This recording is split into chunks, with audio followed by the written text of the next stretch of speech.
¿Qué tal amigos de YouTube? ¿Cómo están? Un gusto saludarlos a todos. Ya todos me conocen, mi nombre es Nelson Urbaneja. Bienvenido a mi canal Coach Nelson Urbaneja. Hoy vamos a tratar un tema que es bien interesante. Todos los temas que yo propongo y siempre digo aquí en mi canal, digo que son interesantes porque realmente son temas de interés, de mucho interés. Vamos a hablar en este caso de lo que es la variable independiente y la variable dependiente. Cuando hablamos, fíjense que los nombres, los mismos nombres lo indican, variables independientes y dependientes.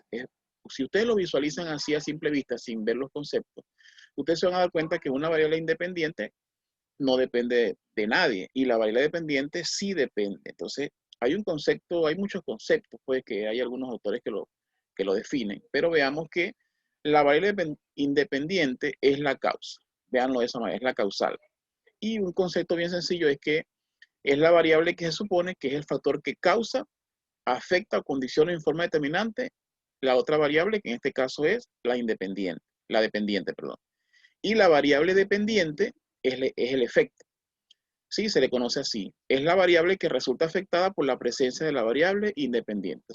Ustedes dicen, bueno, un poco complicado estos conceptos. Sin embargo, véanlo como la variable independiente no depende de ninguna, pero es la causa, y la dependiente depende de otra variable, pero se le conoce como defecto, ¿sí? Vamos a ver aquí un ejemplo. Entre consumo, este es un ejemplo que yo siempre coloco en clase, porque me encanta porque el estudiante tiene la oportunidad de identificar cuál es la variable independiente y cuál es la variable dependiente. Yo les hago esta pregunta. Consumo e ingreso. ¿Quién depende del otro? ¿El consumo depende del ingreso o el ingreso depende del consumo? Entonces ellos inmediatamente me dicen, bueno, profesor, el consumo depende del ingreso, ciertamente. ¿Sí? Le coloco otro ejemplo. ¿Quién depende? ¿Las ganancias dependen de las ventas o las ventas dependen de las ganancias? Entonces ellos siempre me responden, bueno, profesor, en este caso, la ganancia depende de las ventas, indudablemente que sí. Y así les hago una serie de ejemplos para que ellos vayan interactuando y adentrándose en esto de lo que son las variables independientes y dependientes y posteriormente lo puedan aplicar en su trabajo de investigación con su título. Aquí yo le hago otra pregunta. ¿Quién depende? ¿El crecimiento depende de la edad o la edad depende del crecimiento? Ellos me dicen, profesor, el crecimiento depende de la edad.